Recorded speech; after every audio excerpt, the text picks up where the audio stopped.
Nomad Story Slam. We just kind of realized that we've done that many of them. We are delighted to be back here at Gregorian Rugs. We love this place. We started the theater 5 years ago, and we did our first show here. We've been coming back ever since. I think we've done all but one of our theatrical shows here, and we've done, this is the home of the Nomad Story Slams. So please give it up for Scott Gregorian and Gregorian Rugs. These folks do all kinds of stuff, not just for us, but yeah, you hear them, they're sponsors on NPR, they do all kinds of stuff in the community, and it's kind of why it's great to have locally owned, locally managed businesses that get involved in the community.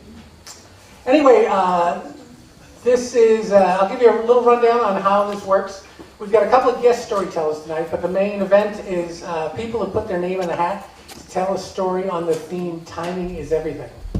And the way it works is they're going to tell a true story, and it should be 5 minutes. If it gets to 5 minutes, you hear this sound. Jim?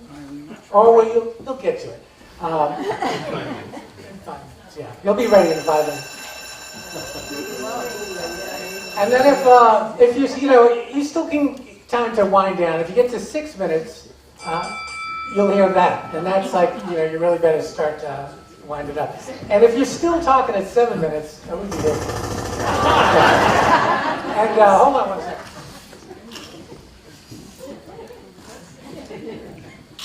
No, I don't have it, but I found it. I brought a hook with me, so if you get to 7 minutes, I'll be out there with the hook. Anyway, we want to kick it off. Tonight we have two invited guest storytellers. And we're going to kick it off with one who is an old friend of ours. I don't know what story he's going to tell, I have no idea, but he gets involved with all kinds of crazy things, so he probably has a good story. When we started this theater 5 years ago, he said, why don't you come and do the theater production in my living room with you and the whole cast and the lights and the sound and 40 guests. And he's so crazy that he's had us back, I think, for 3 or 4 other shows. But if that's not crazy enough, he's on the Newton School Committee, which you have to be out of your mind to get that. So please give a warm welcome to our old friend and your school committee member, Steve SIEGEL.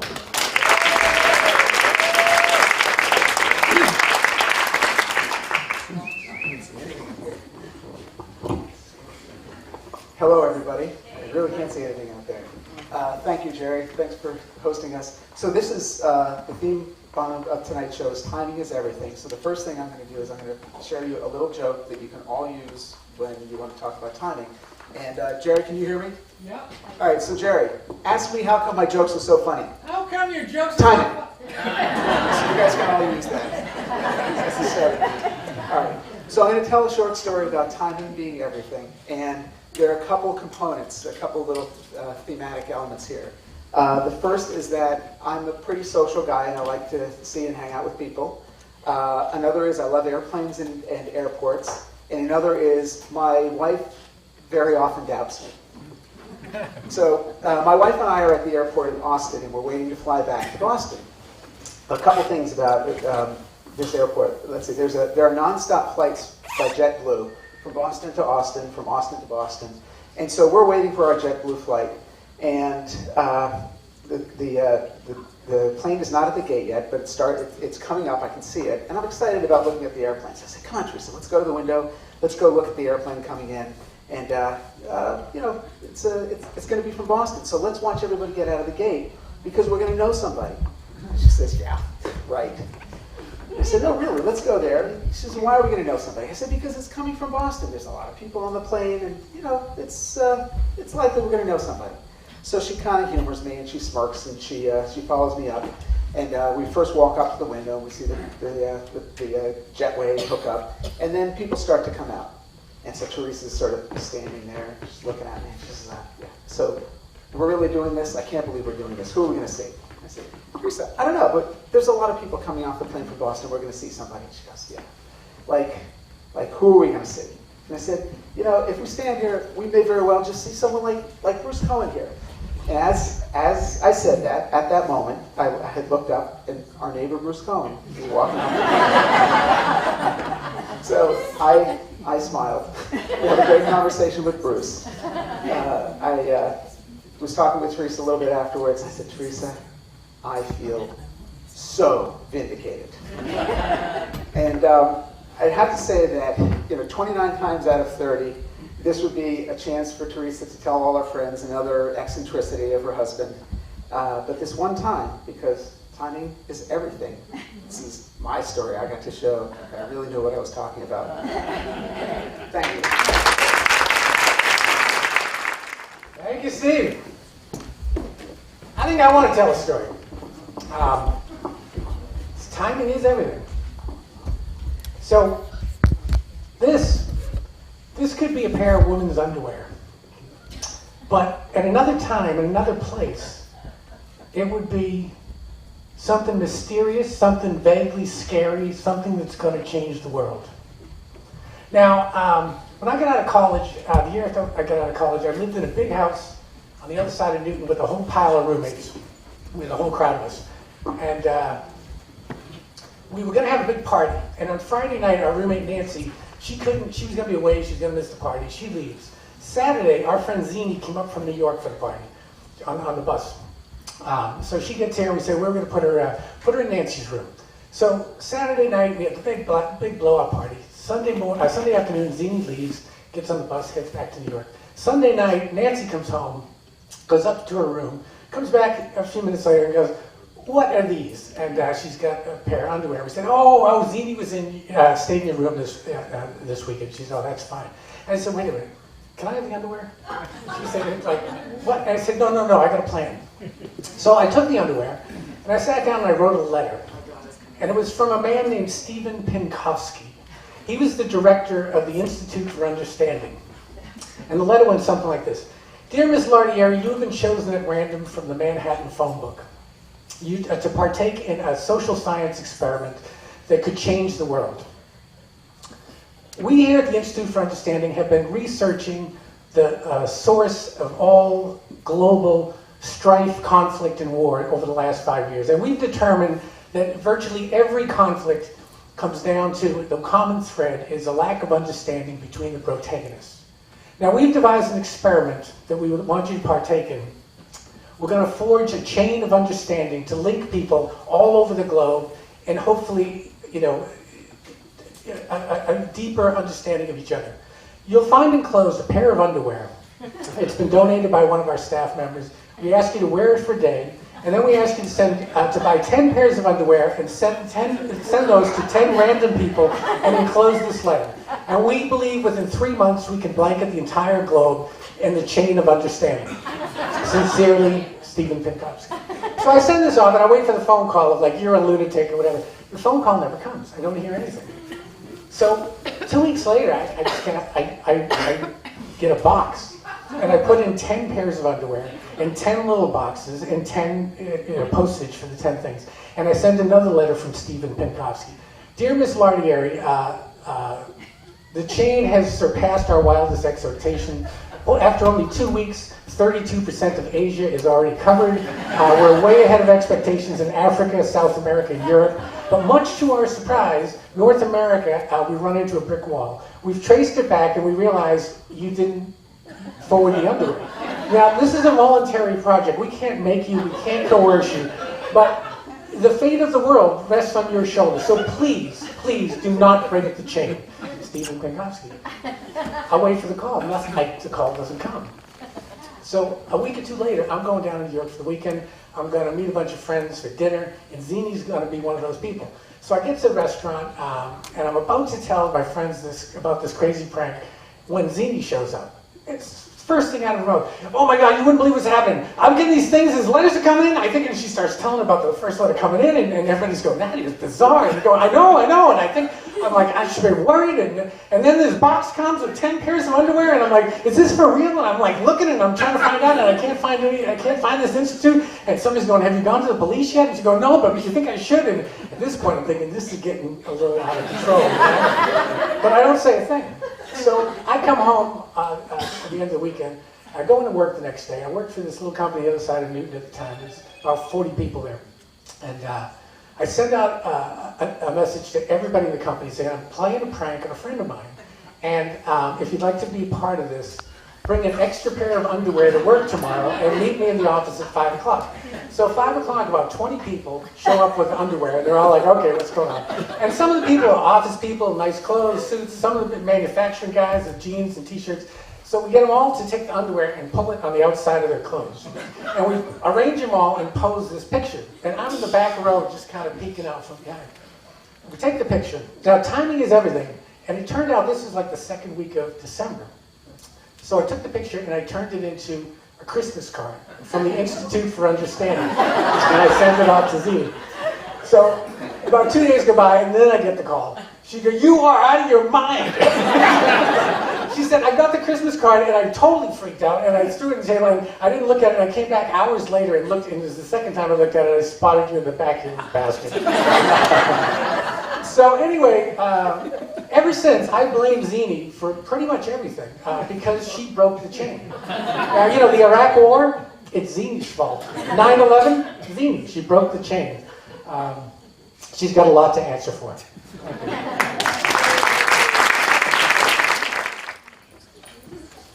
Let's get our first name out of the hat. Rachel Greenberg, please. Okay, so timing is everything. So when I moved back to this area, after I'd lived on the West Coast for years and years, I was looking for an apartment, and I found a place. It was the cheapest place I could find, and it was very little, and in a little house. So it was a little apartment in a little house in a neighborhood surrounded by really big houses. And the landlord, this whole story is true except for my landlord's name. I'm going to change that to protect his memory. He's passed away some years ago. Anyway, so his name, we'll say, is Moshe. And he looked just like a little pointy-chinned, pointy-bearded elf. If you could imagine a little elf who's Jewish with a Yiddish accent and kind of a round belly, and that was Moshe. And I should have known that I was going to have problems with him when, this house was surrounded by a lot of big houses with nice yards, and this little house had grass up to here. And so that was like my first clue, but I needed a place to live. And so I moved in, and he was both very sweet and very infuriating. He was sweet in that he'd say, like every once in a while, he'd come back to the house with piles of books that he had gotten from like garage sales and yard sales and flea markets, and he'd say, "Rachel, I have books for your son. Look at all the books. Have some books." And he'd have books with animals, like really big, beautiful books, alphabet books, animal books, books about geography, and all this, to give to my son, who was about 8 years old at the time. And so that was very sweet. But then he also had an infuriating side. And that was the part of him that was quite neurotic. So he wouldn't let me have an air conditioner because he felt that the air conditioner could fall out of the window. It would be a liability. What if it falls on somebody's head? God forbid. So I couldn't have an air conditioner, and I was in this little apartment that would heat up to about 100 degrees in the summertime. And so I would open the windows. And he would call me any time of day or night, it could be midnight, and say, "Rachel, it's going to rain. The forecast says it's going to rain. And if rain comes in, that's very bad because a drop of rain can damage the house. It can get into the wood, and then that can get all through the house. You must not have your windows open." And I'm like, "Moshe, I know that it's supposed to rain. I will close the window when it rains, but let me have the window open." "No!" So we would fight and fight. I felt like we were almost like a weird husband and wife or something, the way we would fight, just battle it out over these windows. He drove me nuts.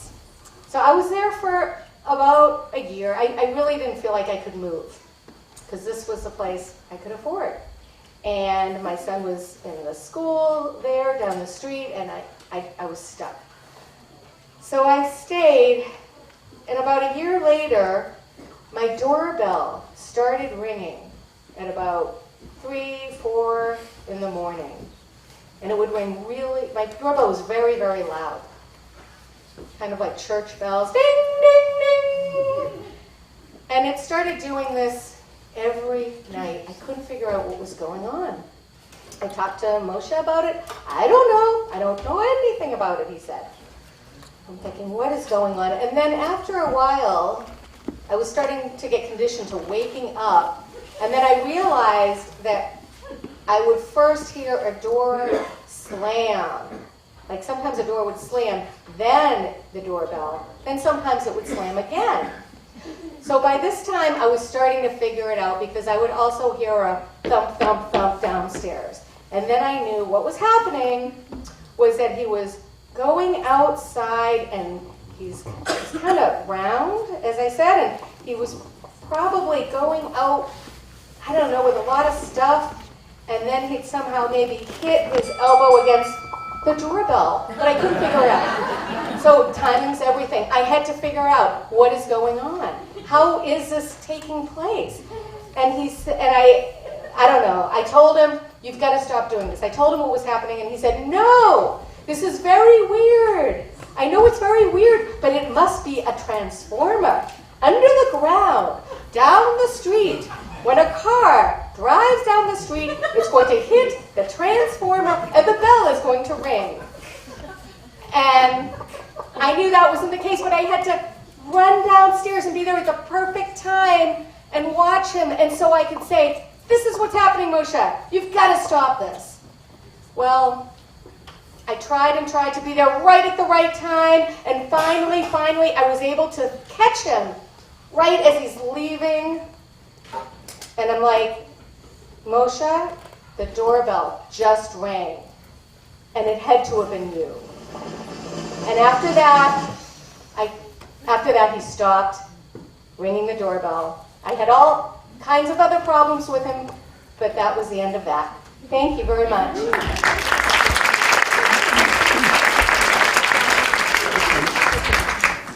Thank you, Rachel. Oh, by the way, the story I just told about my roommate Nancy who couldn't be at the party, she just walked in the door.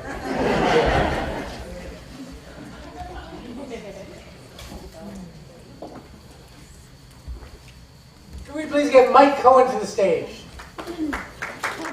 Some time ago, I was reading an article in Time magazine, and out of nowhere, the writer of the article says, "No one tells a story from the viewpoint of the oath."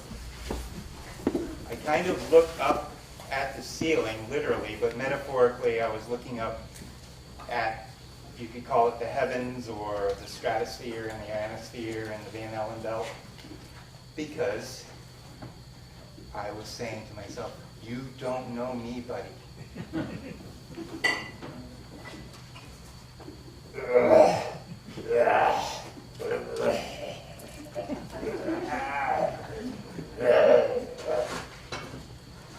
The ogre stirs in his nest of tattered bedding, unchanged for eons, it seems. He struggles to his knees, looks at his crooked claws. The nails are long and sharp, or are they broken from tearing at things or being gnawed at? His hair is lank and greasy, yet it stands up straw-like, like Rod Stewart having a bad hair century. He gets up.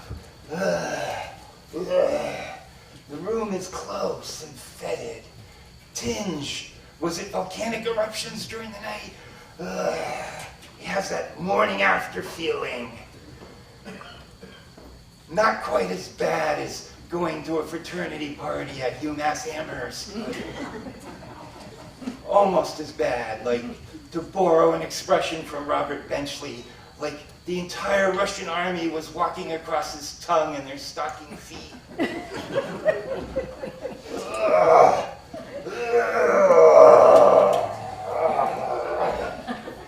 While this is going on, in a little room at the end of the hallway, the little mermaid is sitting on her rock. The ogre scratches himself, looks at sees his greasy hair hanging down lankly. Throws open the door of his chamber, heads down the hallway. In the low room at the end of the hallway, the little mermaid is sitting on a rock. She can hear the vibrations of his feet. He goes down the hallway. Clump, clump, clump. Throws open the door to the little room. It clangs and resounds like it was made out of rough, unfinished planks held together with steel bars. Clang! Little mermaid. The ogre stretches out his hand, goes into the room. There's a reflective surface, but out of some shreds of remaining humanity, he averts his gaze. Unclean! Unclean! He sees the little mermaid sitting on her rock, eyes wide open. He reaches out his hand towards her. She's sitting there on a rock. He reaches out his hand. He grabs her, picks her up, reaches out his other clawed hand, puts it on her head, and pulls off her head and shakes her. No more shampoo!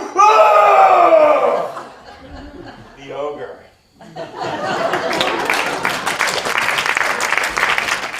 Could we please get Debbie Heifetz to the stage, please? Be kind, it's my virgin slam.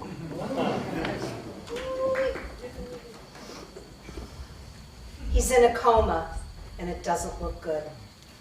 I'm thinking these thoughts as I look out the window of the plane.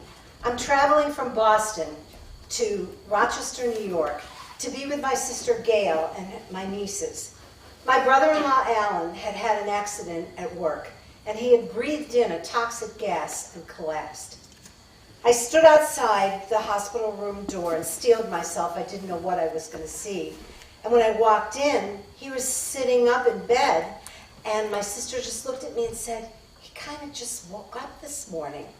So he took one look at me, and he went, "Oh my God, you came to see me. That's so nice. I can't believe it. How wonderful." And I said, "Of course I came to see you." And I sat down, and the three of us just kind of looked at each other. And my sister said, "Mom wants to come." Well, I have to tell you that we loved my mom very, very much. But she was pretty intrusive and very, very needy. As a matter of fact, timing was everything when we planned her visits. So in a few minutes, the nurse came in, and we went outside, and Gail said to me, "Well, he has respiratory issues, but there's one major problem. He has no short-term memory." I said, "No short-term memory? What does that mean?" And I go back in the room, and he looks at me, and he bursts into tears. He goes, "Oh my God, you came to see me. I can't believe it. How nice. That's so wonderful." And I thought, we are in the twilight zone. So I go back to the house, and I help the best I can for the next couple days. And I go visit in the hospital, and each time I walk in the door, it's a surprise. And then finally, my sister says, "Mom can't wait any longer. She's coming." She said, "And you have to take one for the team." She said, "You have to watch her. You have to take care of her." And I thought, oh, okay, I guess I can do this. So it went pretty well. She came, she cooked, she cleaned, she took care of the kids, she helped them with their homework. All right, so good, so far so good. Until one night, she became a little confused, and she fell down a full flight of stairs. And I heard thump, thump, thump, thump, thump, groan. And when I jumped out of bed to see her lying in a heap, I ran down the stairs. I said, Mom, are you okay? Can you feel your legs? Can you feel your arms? She said, yeah, I think I'm okay. I can move everything. It's just I do think that I hurt my arm. And I said, should I call an ambulance? She said, no, that's all right. We'll just go to the hospital. So I run back up the stairs, and I find my nieces cowering in their beds. And I say to them, Grammy had a little accident, so we're going to take her to the hospital. So we drive to the hospital, and Mom is being triaged.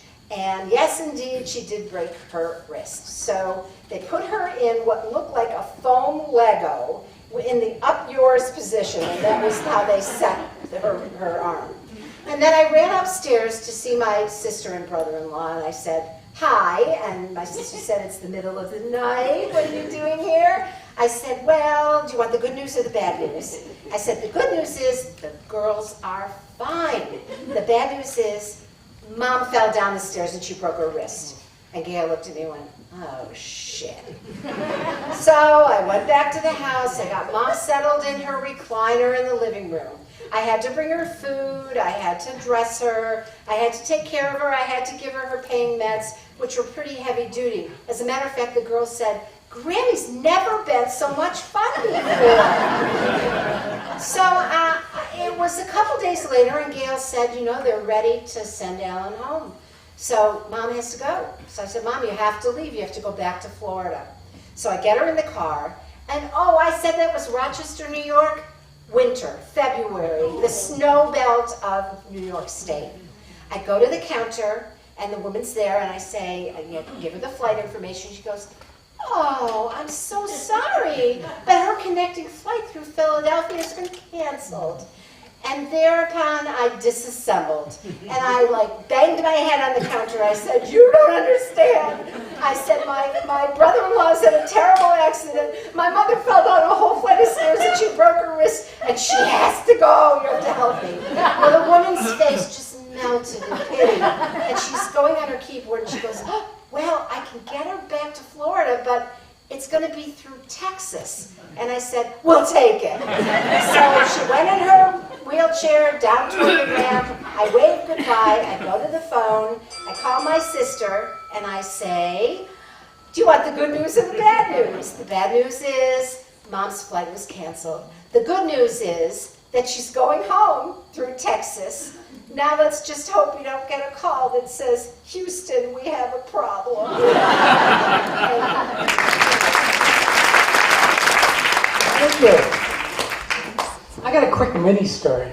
Now, any moment, you could be dead. You could be dead in a split second. About 10 years ago, my wife and I and my daughter, she's about 6 years old, we're driving down Route 95 South in Walpole, Attleboro, somewhere there. Sunny day, roads dry, light traffic. Up ahead of us, middle lane, this car locks up its brakes, goes in a skid, spins around, and then steps on the gas and comes accelerating straight down the road right at us.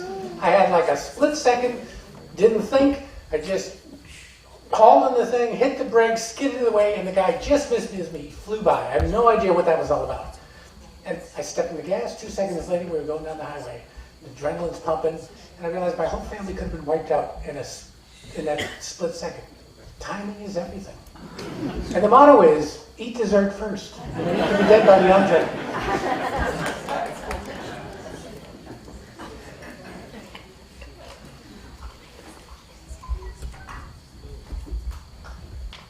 I know this guy. Mike Reilly, please.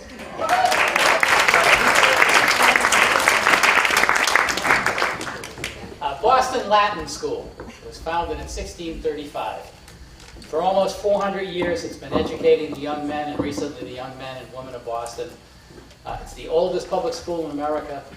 Many people will tell you it's the finest public school in America. I hated it. Hated it. I started there in the 7th grade, and in a couple of weeks I figured out 2 things. The first thing was the philosophy of the school was know the rules, obey the rules, respect the rules. And the second thing I found out, which has been a problem for me my entire life, is I can't handle authority. I can't follow orders. I can't follow rules. It was a terrible fit. I barely got through the 7th grade. I suffered through the 8th grade. I was a discipline problem, an academic problem. I had to go to summer school. I got to be a freshman in high school, and I was a pissed off, alienated, angry, pain in the ass teenage kid. The only good thing about it was my best friend Dave Rourke was exactly like me, so we shared it. And we decided to do something about it. The headmaster, not the principal, the headmaster. The headmaster at the school was Dr. Wilfred O'Leary. And I hope there's no friends or relatives of him here tonight, because I consider him now to be a pompous ass. One of the traditions of the school was, when the headmaster retired, over all those 350 years, they'd paint his portrait and they'd put it up in the auditorium. Dr. O'Leary had his portrait painted before he retired. The story was that he used PTA money. So Dave and I snuck in very early, about 6 o'clock in the morning, one morning, snuck into the auditorium, snuck up onto the balcony, climbed over the edge of the balcony, climbed along the ledge out to where his picture was, and put an oil mustache on the little picture. That day there was an assembly in the auditorium. Shortly after it started, somebody noticed it. Within a minute, everybody in the auditorium was laughing hysterically. Within a half an hour, the picture was taken down. Dave and I were in our glory. We just thought this was awesome. And of course, we couldn't let it go. So we waited about a month, and we snuck into a grammar school, Jamaica Plain, where Jerry and I and our family lived. And making phony letters is a Reilly tradition. So we snuck into the school. They had a mimeograph machine. They had a typewriter. We typed up what purported to be the resignation letter of Dr. Wilfred O'Leary. This was 1967. He used to pontificate all the time about the lack of respect and the end of civilization that was happening. So we put all of that bullshit stuff into the letter, and we said, because of all that, Dr. Wilfred O'Leary, retiring as headmaster. We then snuck back into the school, snuck into the faculty lounge, went to the mailboxes where all the announcements were put, and put a copy of the letter in each of the teachers' mailboxes. They came into school, they took it out of their mailboxes, they read it to their classes. There was literally cheering in the hallways, including teachers.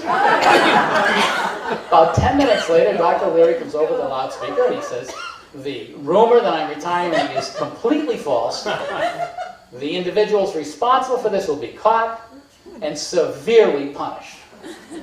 I think it was the happiest day of my life. I mean, Dave and I were so this was awesome. We were just having so much fun. So, of course, we couldn't let it go. So we waited about a month, and we snuck back into the same grammar school with the same mimeograph machine. And it said this was 1967. So we composed a manifesto. We said that we were a revolutionary group who had infiltrated the high school and had massive support, and we claimed credit for everything that had gone wrong for the school in the last 2 years, including many things that we had nothing to do with. Ran it off the mimeograph machine, snuck in again early into the school, posted it on the walls all around the school, and then, like Martin Luther, we were going to post the last one on Dr. Wilfred O'Leary's office door. Now, this is more than 50 years ago, and I can just remember this so vividly. Dave and I are there. We're taping the manifesto onto his door. The door to the right opens, and it's Dr. Wilfred O'Leary. Timing is everything. He looks at us, and we look at him, and he knew us because we were the kind of students that he was aware of. And we turned and ran. And we played hooky that day. And I came home at the end of the day hoping against hope that somehow I could get away with it. I came around the corner. My father's car was there. I knew I was dead because my father never came home from work early. I walk inside and my father says to me, What were you thinking?" Which was an excellent question. I didn't have an answer for it. Dr. O'Leary had called my parents, had told them everything that we had done, had told them that they were trying to decide whether to call the police, had given them a list of all the crimes that we had committed, felonies and all this kind of stuff. It was horrible. My uncle worked for the Boston Public Schools. This was a Friday. They spent the whole weekend calling everybody they knew to try to do something. Monday morning, I had to go in with my father. Dave went in with his mother. And my father and I go into Dr. O'Leary's office. And my father starts off by apologizing profusely. I apologized profusely, as I had been instructed to do. Dr. O'Leary launches into this speech about how terrible and how horrible and blah, blah, blah, blah, blah, and this is... But at the end of it, he says, you know, it's obvious to me that you come from a strong, good family, and kind of against my better judgment, I'm going to just throw you out of school. I'm not going to report you to the police. So my father thanks him very much. I thank him very much. We're about to go. Dr. O'Leary says to my father, Mr. Reilly, I do have to say this. I've reviewed your son's academic performance. I've reviewed his discipline. I've reviewed this incident. I have to tell you, I have grave, grave doubts that he will ever be a productive member of society. So my father says... You get that right! My father says, that's out of line.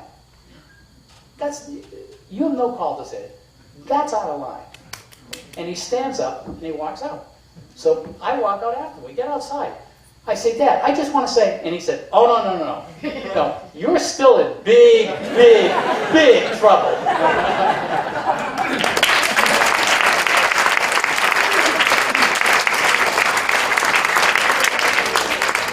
Now, what Michael didn't tell you is that letter, the reason he was busted and thrown out of school was because he asked me to go into our local school and run off the mimeograph of his letter.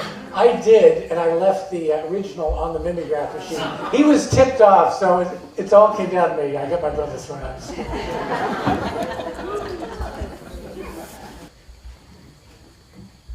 Andy North.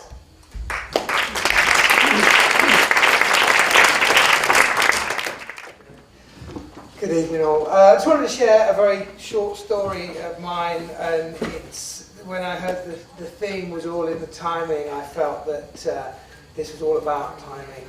So it's a story that takes me back to when I was a boy of 11. I was brought up in a small village just outside London, very leafy, very unremarkable, but nice village. One of the most remarkable things about the village was one of the occupants, and a friend of mine was a guy by the name of Julian Wilson. And Julian Wilson was one of those kids who physically great physical prowess. He went on, as I understand, to be in the military, in Marine, I believe, and also I think in Special Forces, but you're not supposed to talk about that. He was even at a young age, physically very powerful, all into the sport. I, however, not so much. Not really bothered. I couldn't care less about running and jumping and sport stuff. So I really wasn't that, I wasn't good at that kind of thing. So I was quite surprised when one day I had somehow been dropped into the local Cub Scout cross-country racing event. God knows how. I think my dad had put me in for some reason. Psychopath. So he and I arrive one morning. It was a wet Sunday morning. No, I really didn't want to be there. It was just the morning. So we arrive and I see my friends are over there. We were a little bit late. You had to register, and there was some confusion. It was either 11s and under or 11s and over, and I was 11, and I wasn't quite sure which group I should be in. My dad was pretty convinced that I was in the 11s and over. I wasn't convinced by that at all. But I was registered in the 11s and over sections, and I was given a big yellow number, a big yellow armband to go on. And we just waited, and I saw my friends. There was a whole bunch of maybe 6 or 7 of my buddies who were all lining up, about to set off. So I just ran off and just went with them. We set off. So about maybe 100 yards into the race, we've strung out a little, and I'm, as you might imagine, fairly near the back. Not right at the back, I might add. There was always, the Dungeons and Dragons kids. I was bad. And so I'm running along and sweating, and I'm not doing very well, but I'm making some progress. And I start noticing that some of the spectators that were lining I mean, why you'd want to watch that? God. They stood, there was this guy and he's leaning in, looking at me, and I'm like, okay, yeah, I know I'm sweating, but don't make a meal of it. So I'm trotting through the woods, and quite a way into the race, it's probably 30 minutes, and it's probably like 20 minutes in, and I'm looking back, I can see Julian Wilson behind, and he's like, oh, fair enough. So I'm running along, and we're nearing the end.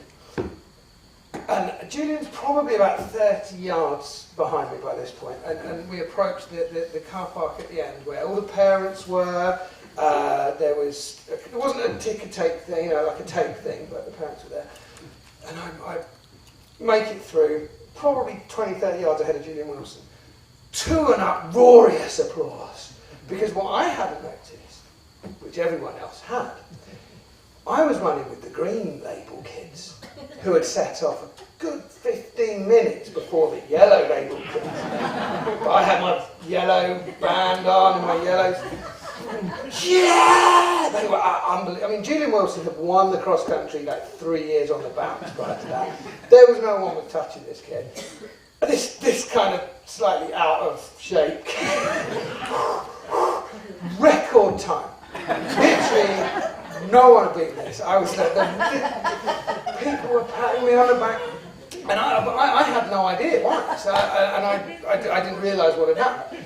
And maybe a few minutes after this, everyone's finished. We've all had our drinks and snacks, and I really want to go home by this point. But we had to stay and do the whole well done kid. One other kid gets Peter won the younger, the under 11s lot, and they announced and it was Andy North wins, and I was the 1986 Boy Scout cross country champion, and I have to this day my name on the cup that gets passed around. It's probably still going around, and it's my name on it.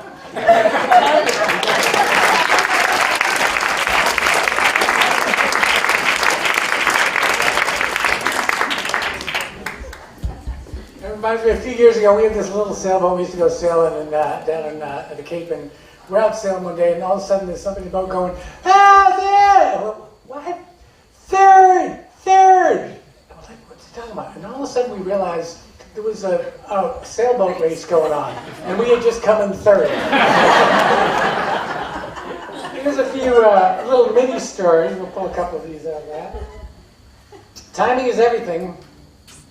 If you live a good life. Okay. Timing is everything. But luck wins out. This is beginning to sound like fortune cookies. Timing is everything. I'm here on this earth because of my great-grandmother, at age 17, traveled from Germany to find her boyfriend, who had gotten her pregnant, and emigrated to the U.S., and she found him working as a lumberman in the woods of Wisconsin. Nice story.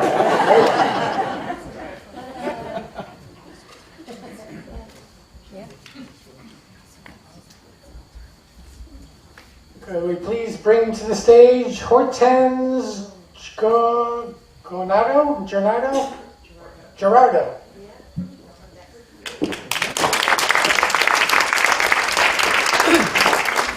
Hello everybody. The story you're about to hear is true, but the names have been changed to protect the not so innocent. So this is a story about my best friend, who I met way back during my freshman year at college.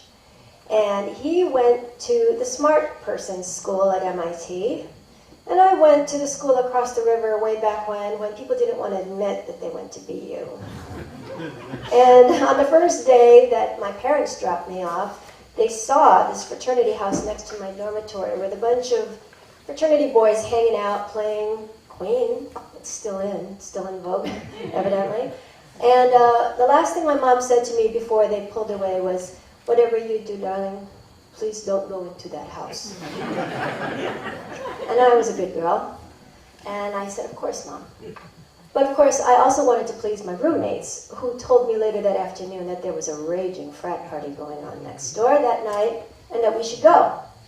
And so, you know, wanting to please my roommates, I went to the party, and I saw a beautiful, blonde-haired, blue-eyed young man who was also looking at me across the crowded room. And I came from, you know, an all-girls Catholic school where we weren't allowed to be in parties where there were people of the opposite gender there. So this was a thrill for me. And as it turned out, this boy, let's call him Bubs, basically became my best friend in college. And I knew he was my best friend because, for instance, the night before a physics exam, when I realized I knew nothing about physics, he would sit down and help me, you know, learn all these formulas I was supposed to learn. And he was also my best friend because on the night that my boyfriend at that time basically broke my heart, he was the person I called to help me, cheer me up. And eventually, you know, as it was, my best friend said, you know, we could probably be boyfriend and girlfriend. What do you think about that? And the first thing I said to him was, oh, it'll never work. No, because he was my best friend after all. And, you know, it's like he was sort of like, I didn't see him in a romantic way. I didn't want to see him in a romantic way because he was my best friend. And what I didn't tell him was that my parents wanted me to marry a doctor, surprise, and they wanted me to marry an Asian doctor, specifically. And they had someone in mind for me, it turns out. They had someone who was the son of the dean of the medical school where they went to school. And so eventually I was introduced to this young man. Let's call him Manolo. And I met Manolo. And it turns out he was a very attractive man. He was very attractive. And we went out on a date, and one date became two, and then we got to the third date.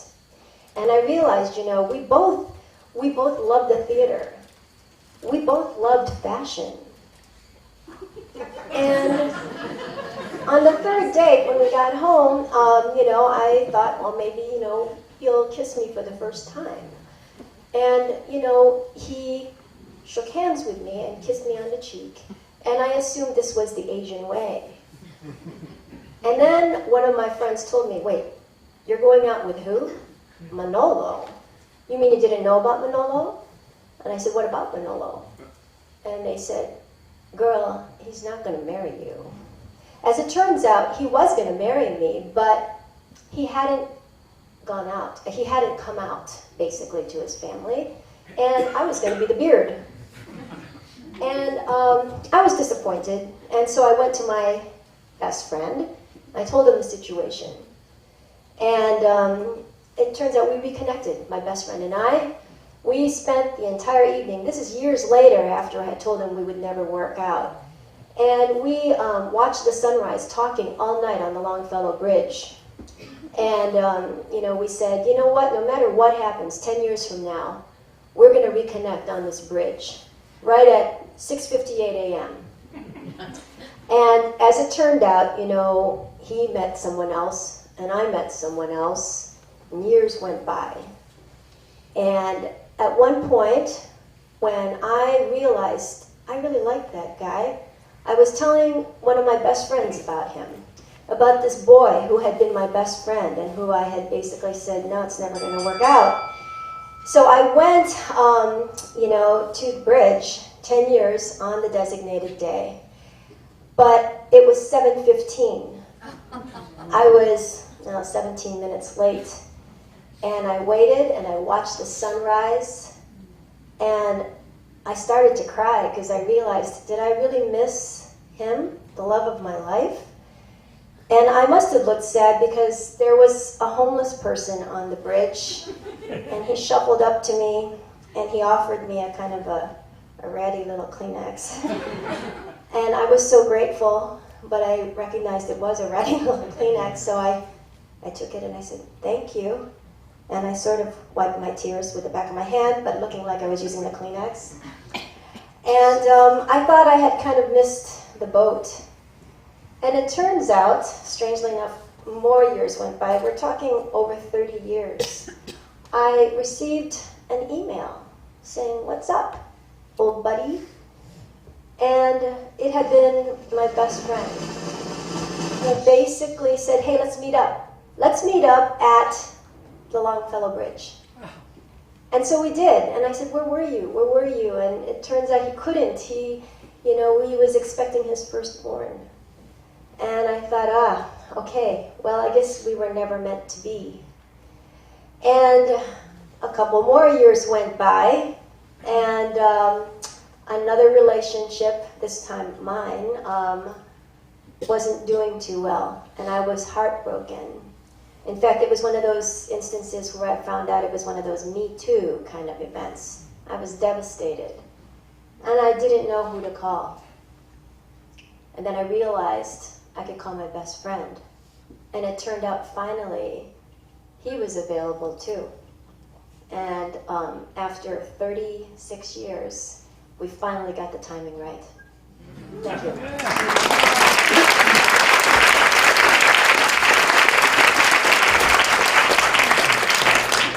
Love that story. That was great. A few mini stories. Timing is everything, but trying is better. No, like fortune cookies are going here. Timing is everything when your kid says, I'm going to throw up. Timing is everything. Donald Trump 2016.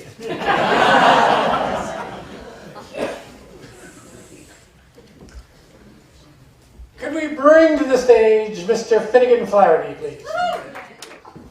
Hi, my name is Finnegan FLAHERTY. I'm here to tell a story that's true, that happened to me. But first I'd like to talk about something else, because we had, you may have noticed, an election recently. And amid all of the race for Congress, the race for Senate, the race for governors, there was a competition in Massachusetts that received a lot less attention between three people trying to vie for the title of worst person. Bringing up the rear was Jeff Deal, with Institutional Racism Doesn't Exist. Scott Lively had a very strong showing by saying that the Holocaust was caused by gay people. Yep, this is our state. But I'm here to tell you why I think the true winner of the title of worst person ever is a man named Shiva Ayyadurai. Oh yes. So this story begins when I wake up a couple of weeks ago on a Saturday. And whenever I wake up, I live in an apartment in Roxbury, and whenever I wake up, I like to stand outside on my balcony for 5 minutes. Sometimes I watch the sun go up, sometimes it's noon, I'm a teenager. And today, when I went out onto my balcony, I looked downstairs, I looked at the street in front of me, and I saw a big truck with a sign that said, "Only the real Indian can defeat the fake Indian." This is, of course, Shiva Ayyadurei's campaign slogan. Worst person ever. So, I go downstairs expecting, I know that I didn't ask him to put that sign there, and I know that my downstairs neighbors didn't ask him to put that sign there because they campaigned for Elizabeth Warren. So, I go downstairs expecting to talk to some beleaguered, misguided campaign worker, and instead of that, I see Shiva. Not a campaign worker, Shiva. And I go up to Shiva, fully expecting that at the end of this conversation, I'm going to hit him. And I say, "We didn't give you permission to put this sign here. This is a sign placed in violation of election law. Please leave." And he starts telling me how I'm part of the liberal establishment and part of the far-left Illuminati, which, to be clear, I am.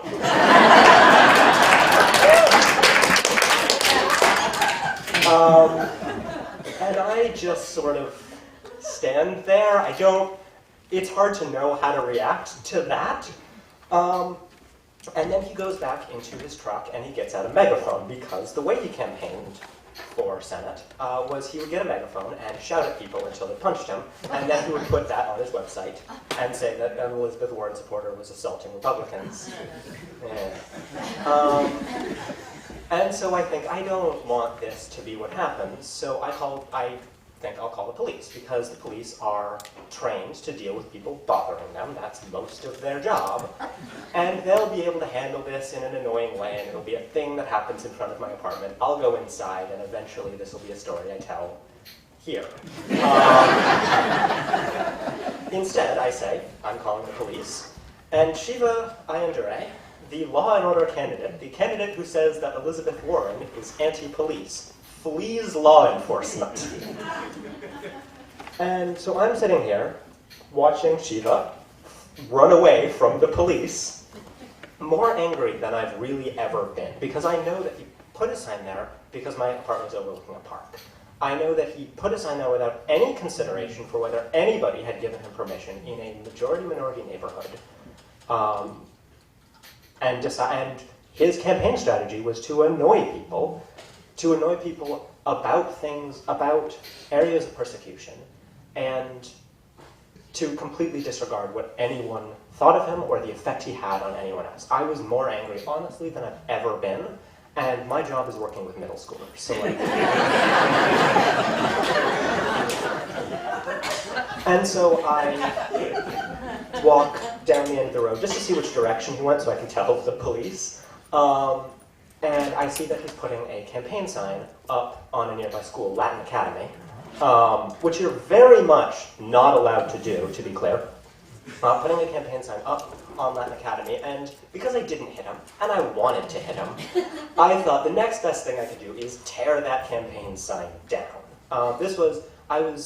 For context, I was in about 10 minutes supposed to be in Newton to talk about politics and about the upcoming election with my parents, and so my mother was on her way to pick me up as I was walking towards my apartment, barefoot, in the rain, with an umbrella that had turned inside out and a campaign sign under my arm, fuming at Shiva.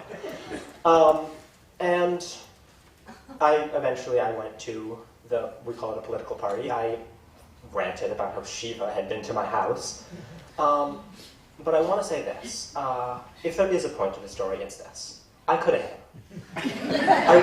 I want to be clear. I really could have hit him, and I really wanted to hit him, and it would have felt good, and it would have been easy, but it wouldn't have helped. It wouldn't have done anybody except me any good if I had punched Shiva and her. And I believe, genuinely I believe, that our country is in danger, that our country is at the precipice of something which could be either fine or really, really, really bad. And I think that the way we win this is to follow the advice of somebody who occupied a position of power recently, and I really, really miss. Because when they go low, we go high. And I really do believe that. Thank you.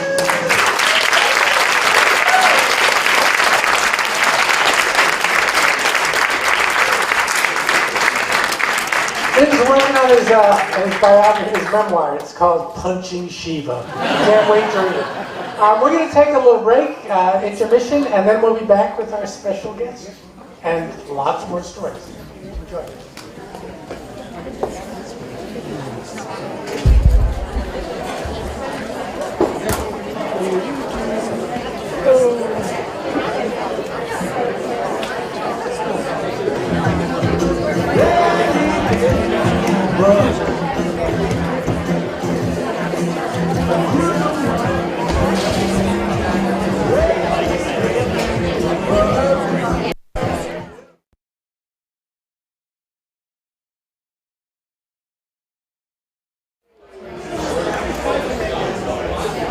Welcome back, everybody, for part 2. I'm very excited. We're going to kick off the second half of the night with a special invited guest storyteller. Now, I don't know if any of you heard, there's a show that goes out on PBS, goes out nationally. It's called Stories from the Stage. And it's recorded here in Boston. And I'd urge you, get on their mailing list, because they do the tapings down at GBH. Anybody can come, and tickets are reasonable. And it's an event like this, and they record them live, and they go out all over. So I was there a couple of weeks ago, and I saw this wonderful storyteller, Melanie Addison, and I asked her would she join us tonight, and she's here. So give a warm welcome to Melanie Addison. And so thank you so much, Jerry. Thank you for having me here. I'm happy to be here. When I told this story from Stories from the Stage, it was a different theme. It was a holiday theme. But I'm sure, especially as we get towards the end, you'll find overtones of how timing is everything plays into this as well. So it was around November 1992, and exactly 6 months since moving out on my own from my childhood house of 18 years. This was a sweet victory after a long, hard-fought battle. You see, I'm the youngest of 4 children by 10 years, otherwise known as whoops, but more commonly referred to as the baby of the family. And about the time that I hit puberty, after nearly 30 straight years of doing it, it was becoming really apparent to me that my mother was quickly tiring of this child-raising gig. And throughout my adolescence, I would constantly hear the familiar soundbite. I can't wait until you get grown and move out on your own. Then you'll know what it feels like. Now, granted, she would often be saying this while picking up my items carelessly strewn about the house or opening up the refrigerator to find the milk and the juice containers empty. And most definitely, every time there was an unexpected spike in our phone bill. But nevertheless, in my mind, the expectation was set. As my siblings had all left the house at 18 to either join the service or get married, at 18, I too would be on my own. And so when that time arrived, I had gotten a decent job, saved up some money, and dutifully approached my mother with an ad for an apartment. Now imagine my complete surprise when she does a total about-face and tries to convince me that I am not just quite yet ready to face the world on my own. Well, not only was this a challenge to my young adult ego, but she had been unwittingly sowing these seeds of independence in me for so long that they had already sprouted. And I was determined to continue my quest for freedom, to find my own promised land, a place where I no longer had to hear that money doesn't grow on trees, or have to hide in the closet late at night to have secret phone conversations with my boyfriend. But best of all, with my own place, I could come and go as I pleased, no curfew. So I would find these adorable apartments and excitedly bring my mother to see them, only to have her go at these quote-unquote slumlords with a slew of complaints, like for instance, the lone hairline crack located in the misaligned tile behind the bathroom door, or the insufficient water pressure, and let's not even get started on the draftiness due to lack of insulation that no one else felt. And needless to say, my mother and I would be promptly sent on our way with my fully returned deposit. And after a while, I began to catch on to her. So the last place I showed her was with the signed lease already in hand. So now I'm on my own, and I am determined to prove to my mother that I truly am a competent and a capable adult. So that year, I insist on making our Thanksgiving turkey. Now, in our family, Thanksgiving is a one-woman Broadway production, starring my mother. And we all just show up as the hungry and appreciative spectators. So, after a few moments of hesitation, to my surprise, my mother relented and allowed me to make the Thanksgiving turkey. But she proceeded to bombard me with phone calls, asking me if I knew the right size turkey to get. Do I know the correct spices and seasonings to use? Am I allowing enough time for the turkey to thaw before cooking? And finally, frustrated, I say to her, Mom, I'm not a child anymore. I'm an adult. I know how to make a turkey. I mean, I've been watching her for years make the Thanksgiving turkey, and even on some occasions, unwillingly recruited to help. So I knew what I was doing. And as expected, when I pulled my turkey from the oven, it had a beautiful golden brown skin that would rival my mother's. And so on Thanksgiving Day, I proudly parade into her apartment, cradling my creation as if a newborn child, and purposely ignoring all the nervous glances being cast in my direction. With great and ceremonious fanfare, I place my beautiful bird right in the center of the banquet. So now we're all gathered around the table, and after grace, my brother proceeds to carve the turkey. And as I proudly look on while he delves in that deep into my beautiful masterpiece, red bloody juices. And everyone stares, stunned, as their Thanksgiving feast is now instantly reduced to an array of sides and some cornbread. And as I watch the bloody juices pool at the bottom of the platter, I can't help but feel betrayed by my bird, my beautiful bird, that I spent hours massaging, caressing, cajoling with visions of Thanksgiving victory. I couldn't even bear to look at my mother. So instead, I keep my eyes fixated on the glowing pool of bloody juices. And eventually, my mother gets up from the table, leaves the dining area, and returns out of nowhere with a beautiful brown bird of her own. Like, where did she get this thing? Where was she hiding it? And despite me, every everyone breaks out in loud cheers and applause. And I have to now unceremoniously watch my undone bloody bird being ousted from his position of honor. Two things come to me. Number one, my mother's words from adolescence, those familiar sound bites come back to me. And for the first time, I really do think I know what it feels like. But secondly, and most importantly, I'm humbled by the very adult realization that sometimes independence is knowing how and when to be dependent. Thank you.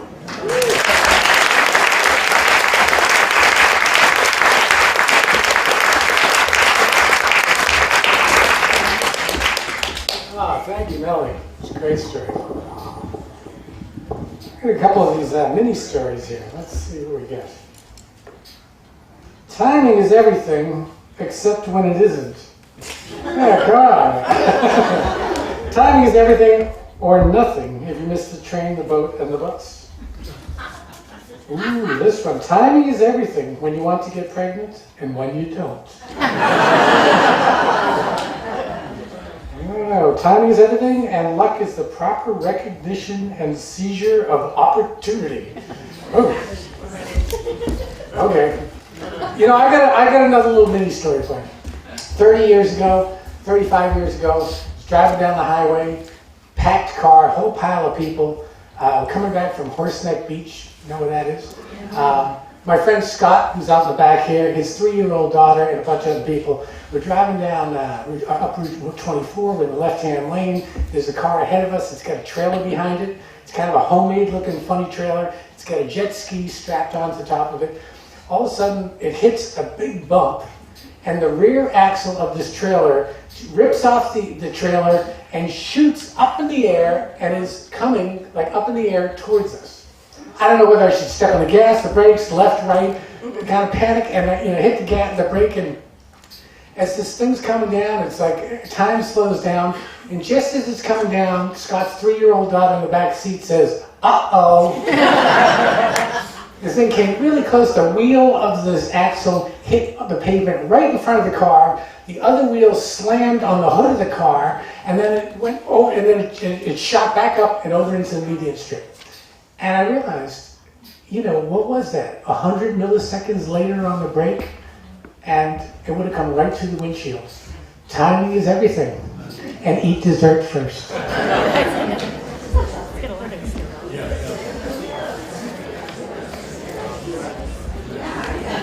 Could we have Tom Kirkland to the stage, please?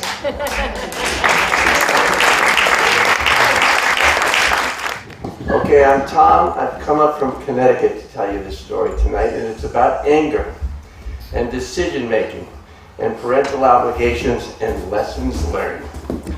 When I was in high school, after my senior year, there were like tons of great concerts that you could go see.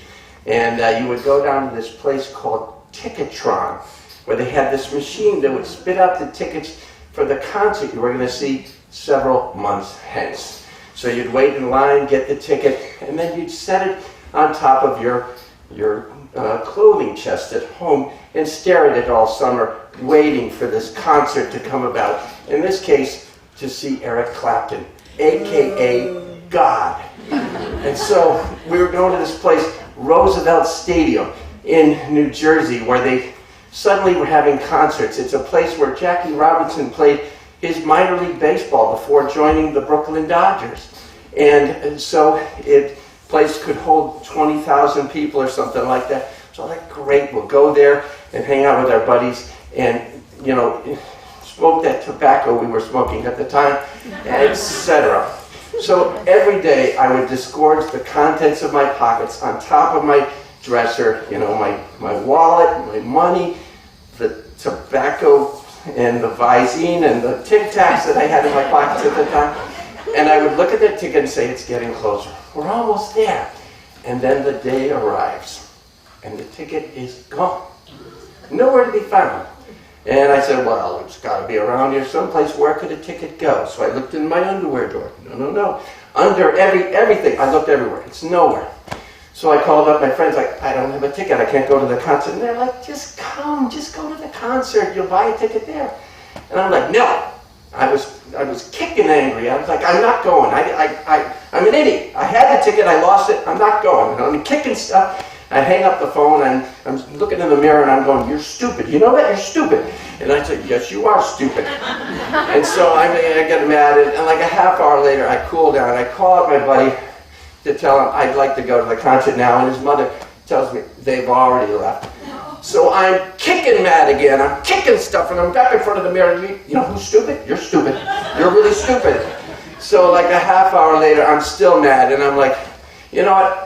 I'm going to just go to the concert. I'm going to hitchhike down to this concert in Jersey City, New Jersey, from Connecticut.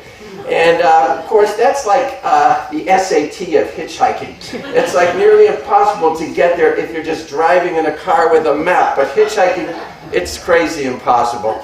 So, but I said to my mom, drop me off at the entrance to 95. I'm going to go to this concert. And she says yes. Which makes me a little bit wonder about what my mom was thinking at the time. Kind of like something like, if you love them, set them free. If they come back, it was meant to be. Or it might be something more like, I've got 3 other sons. This one eats a lot. He's about to go to college. If he doesn't come back, you know. But whatever. So, through some miracle, I get 2 or 3 rides. And the last one was actually going to the concert, and they smoked the exact same tobacco products that I happen to like. So I get to the concert, I go up, and there were tickets available. I buy the ticket, and I suddenly had this realization how stupid I was, that I could have had some horrible mishap, gotten my ass kicked, and that I should never, ever do this thing again. And now the imperative is, I gotta find my friends at this concert, or I'm gonna have to do the same thing I just did in daylight at night. And so I go through the entranceway into the stadium, 20,000 people. And I'm like, I will never find these people. And perfect timing, at the exact moment I came through that entranceway, my buddy, the one person I was searching for, came walking right to me. He found me, he saved me.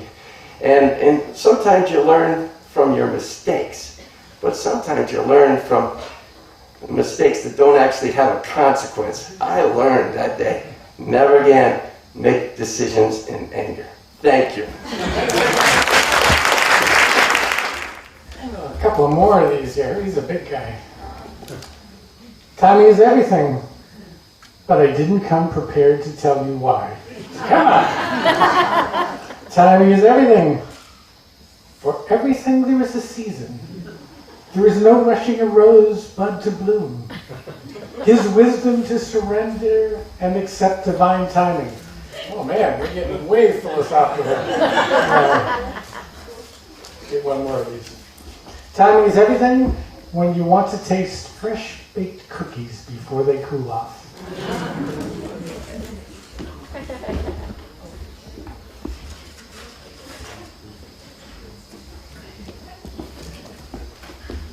Oh, could we have Teresa St. John SIEGEL to the stage? Yeah. Yeah, she said, no, I'm not going to tell a story, but I'm glad she changed her mind. Hi.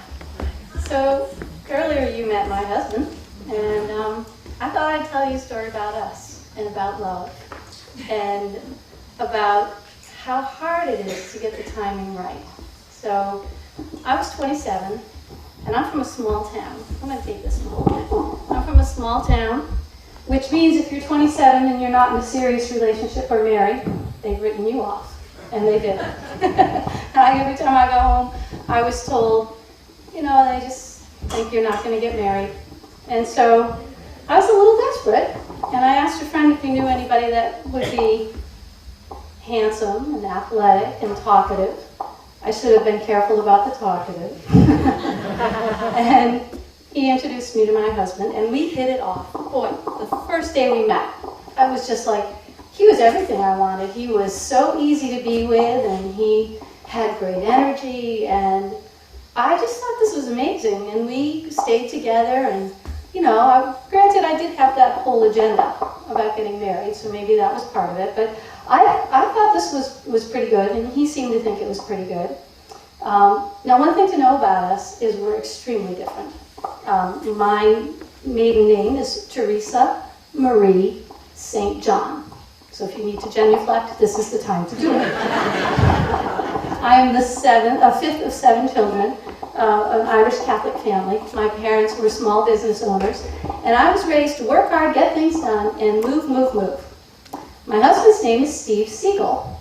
He is the youngest child. I could just pause there. The youngest child in a Jewish family from Norwalk, Connecticut, with his ties are to New York City. So different. I am fast and efficient, and this is how he looks if his house is on fire. That's how he looks. And if he's rushing to work, same thing. I don't actually know if I don't know if I can imitate him relaxing. I think it's just he's just got one pace. So the two of us still manage to get along. We're very similar. As I said, we have similar energy. We're interested in things. We do enjoy talking about ideas and interests. So I'm thinking this looks pretty good. We meet in January. November rolls around. And my brother lives in Hawaii. He has 2 daughters. He's divorced from his wife, but his daughters are young. And he would love to see them for Thanksgiving. So I say I'm going to take them to Hawaii for Thanksgiving. And Steve says, well, why don't we do this together? Okay. This is a great idea, right? Who doesn't want to go to Hawaii with their boyfriend? So we go to Hawaii, and we leave the girls with my brother, and everywhere we go in Hawaii, people want to know if we're engaged or on our honeymoon, which I think is a great idea. But Steve, this is one of the first things I realized in terms of compatibility. Steve told me that we couldn't get engaged until he had seen me in all the seasons. Anybody else hear this? Is this a thing I just didn't know about? So I was like, fine, not really, but what are you going to do, right? So we got through Hawaii. It wasn't quite as blissful as we had hoped, but we got through it, and we came back, and winter rolled around, so now we're at about a year, and things are still going well. He's met my family, I've met his family, we like each other. So now it's spring.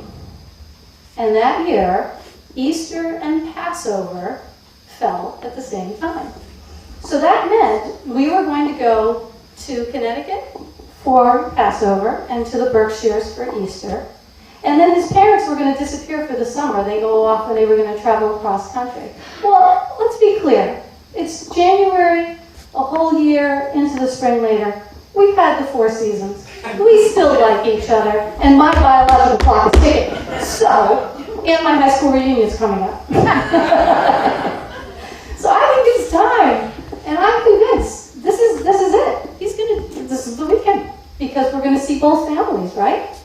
So we see the families. Nothing happens. We come home. We're in bed.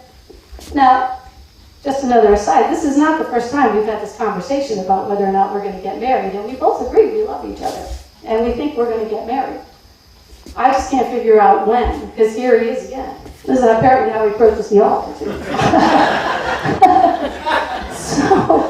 So, we're lying in bed, and I'm thinking about the weekend. And to be perfectly honest, I start to sob. I just can't get over it. Maybe I'm never going to get married. And I'm sobbing. And Steve says, what's wrong? And I said, the usual. Because it was. And he looks at me and he says, you really know how to ruin a surprise. He'd already been to the jeweler. He already had the ring. And he couldn't pick it up until after the weekend. And so there we were, timing was everything. If I could have held it together for a little bit sooner. might have happened differently, but I'm happy that it happened at all, and we have a great marriage. And he still moves very slow, and he talks more than me.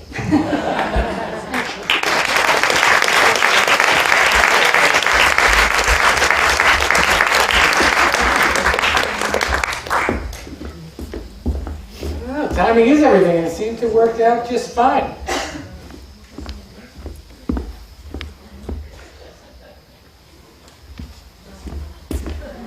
Could we have Alex Cheminsky to the stage, please?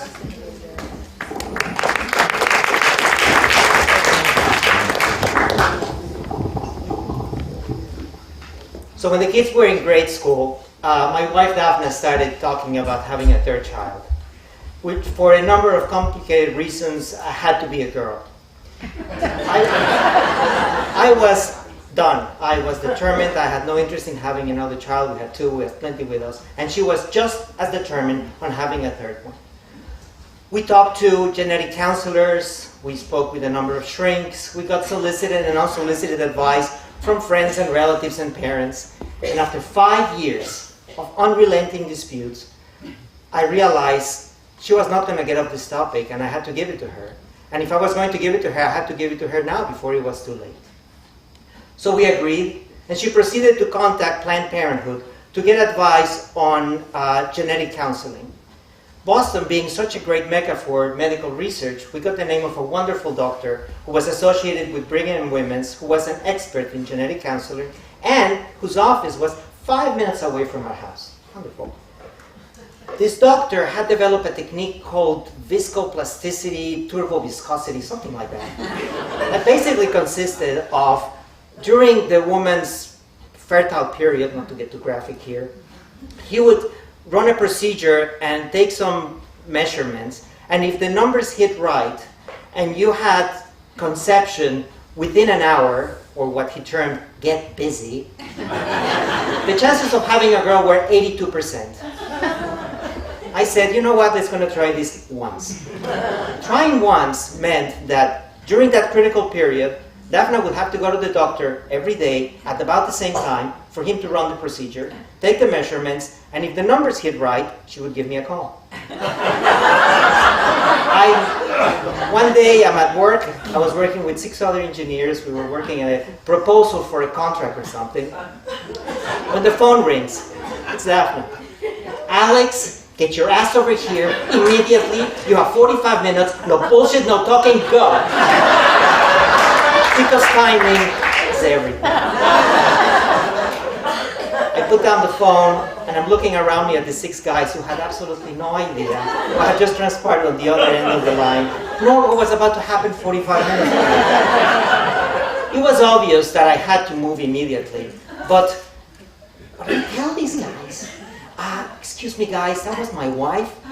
I need to leave immediately, go home, hop into bed with her, but I should be back within an hour. What are they going to think? Who did this guy marry? Lucrezia Borgia? And is this time even billable? Is it like family emergency, entertainment, both? It was obvious that I couldn't get into that conversation. I just stood up, excused myself, and left. At the time, I was working downtown, which means I had to take public transportation. I had to take the T to go home.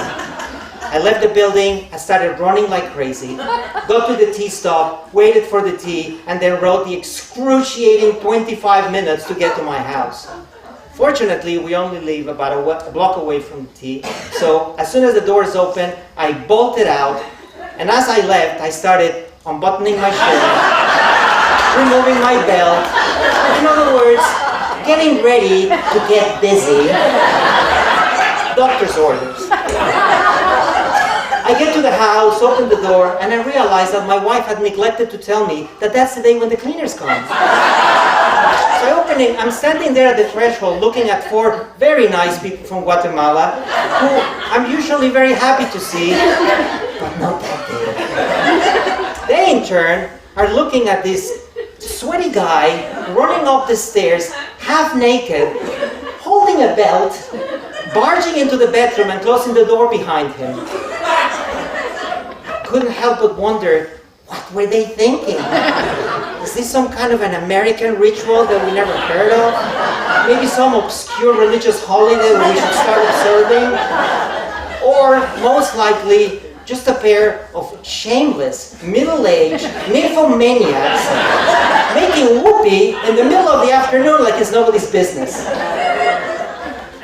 10 minutes later, I come downstairs, and to my great relief, the cleaners were gone.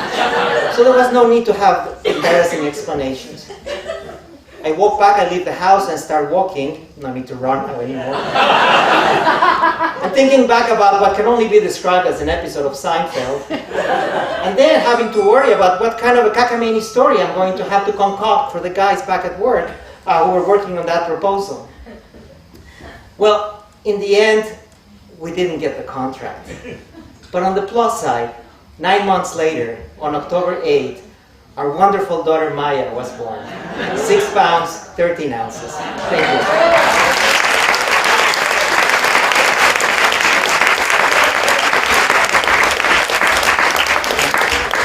Great story.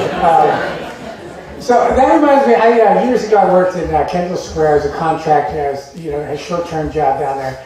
And it was this software company, and they had a big contract with IBM, which is a big deal. And then one day, IBM, the people from IBM were coming to the company, and so everybody was, oh, this is a big deal. Monday morning they're coming, everybody's, big deal.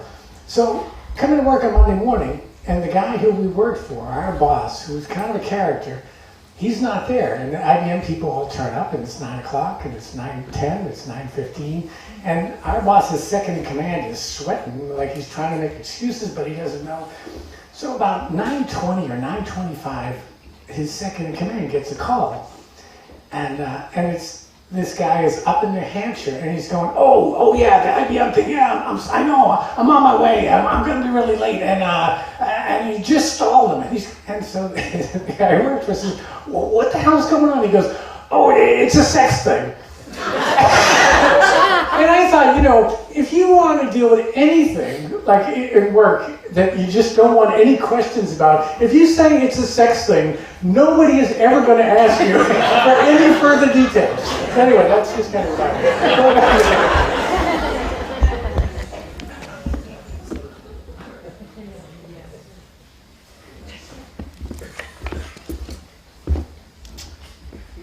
Could we have Pauline Breer to the stage, please? Oh, right in the front row. And I'm going to ask people from here on out, don't take the mic off the stand because we have a problem with the mic.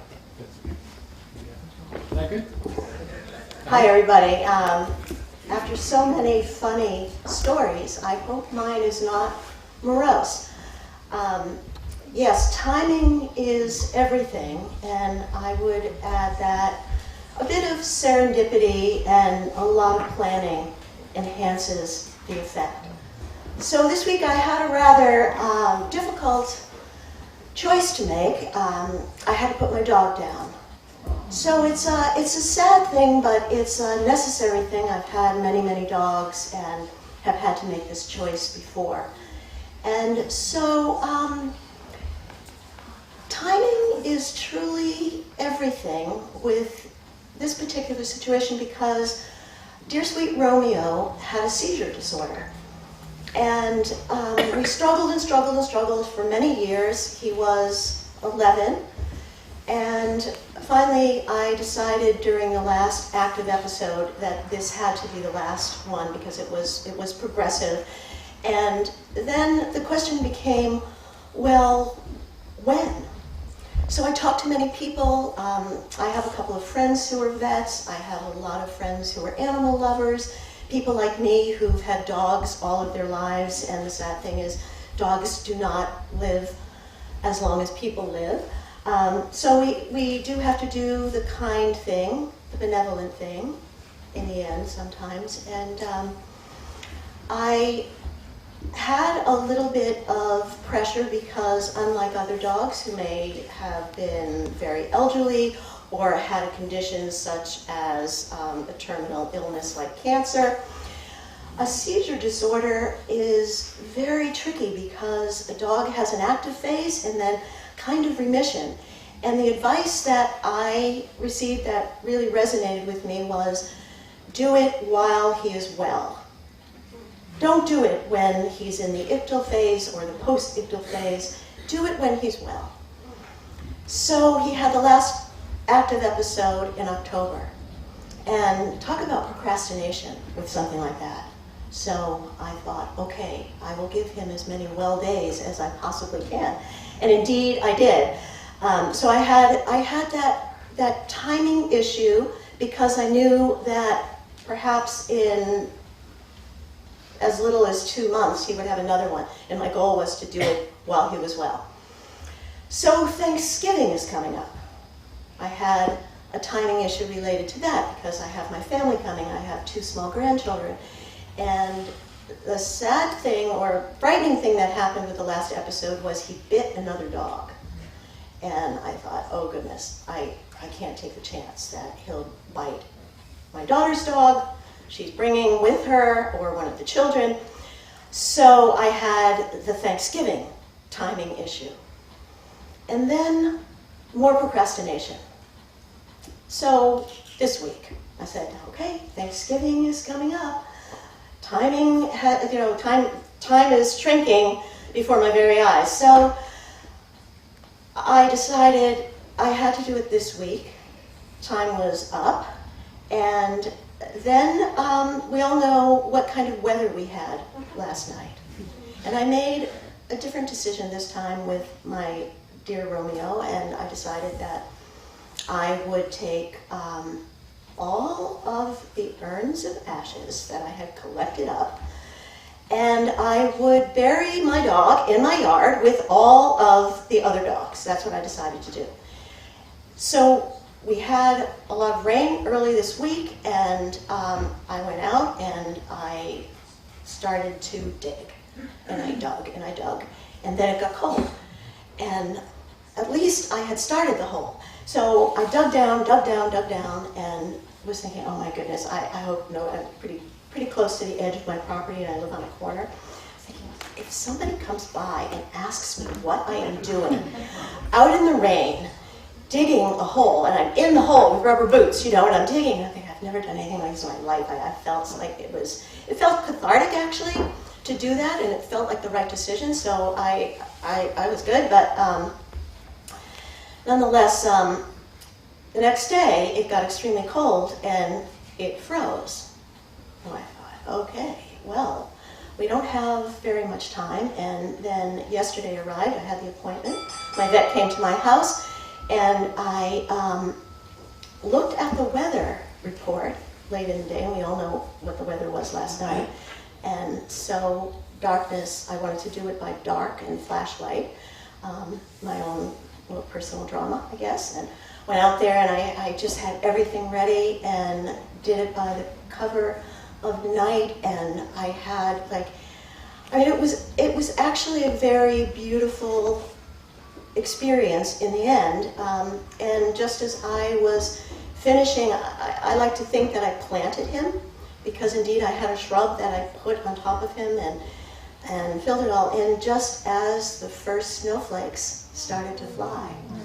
So I felt like, yeah, timing, it's everything. And I would say that a lot of preparation and a lot of loving kindness enhances the outcome.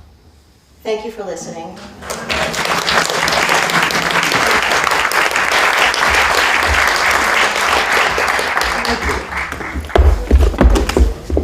Can we get Robert Solomon up here, please?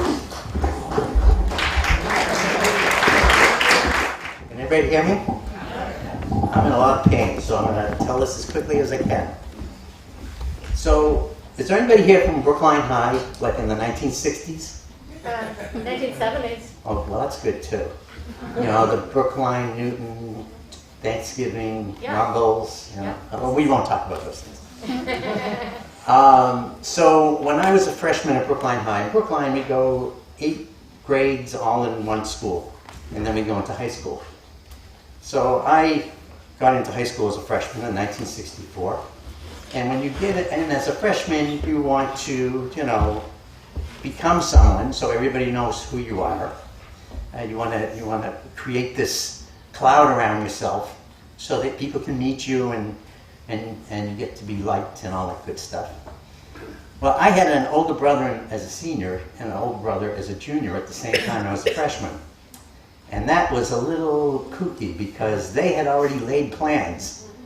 And it got really crazy because they had reputations that I had to follow. My oldest brother was at high school just to find girls. And my second oldest brother was there already with a girlfriend who he eventually married. And one of the things that he was a wrestler and he won all these awards. My oldest brother was thrown out a couple of times. So I had this mixed idea of who I should follow. But both of them did something I always wanted to do. They would skip school. They would leave school and come back later and never be caught. They were never caught. In all of my freshman year, when my oldest brother was still there, and for the 2 years my second oldest brother was there, they never got caught. I wanted to try this out. So I got up the guts to do it one day, and I left school. And I decided I would just walk around for a while, and I headed up Rawson Road and down around up near the Friary, if anybody knows Brookline where that is, and just walking around. And all of a sudden this police car goes by. And I didn't think, I thought he was just, going on his tour of duty. And he turns around right at the top of the street and comes back down again. And he rolls his window down. He said, "Aren't you supposed to be in school?" And I said, "Yeah." And then I started to walk faster. And he parked the car and got out of the car and started to walk behind me. And I was really scared. So I started running, okay? And I started running between all the houses. And if you know that area of Brookline, they're really close together and you could hide in a lot of different places. And I thought I had made it because after about 10 minutes, I couldn't see him. And then all of a sudden I hear, "Stop or I'll shoot!" I was in the middle of jumping over a fence just when he said that. And I came down right on the fence and tore my pants all the way to the bottom of the leg. He took me and put me in the car and he brought me home. And my mother was a real ticket. And if anybody knows her, they know she's a real ticket. So he brings me in the house and he said, "Why are you coming home?" And I said, "I had to come home anyway because I ripped my pants in school and I needed to change my pants." Of course, he didn't buy that. And my mother said, "No, that's true. He called me from school and told me that."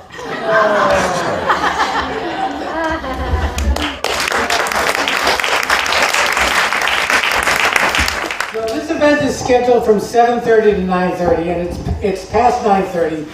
But we love emptying the hat. We've got 3 more storytellers, and we're going to go through them. So let's get another name.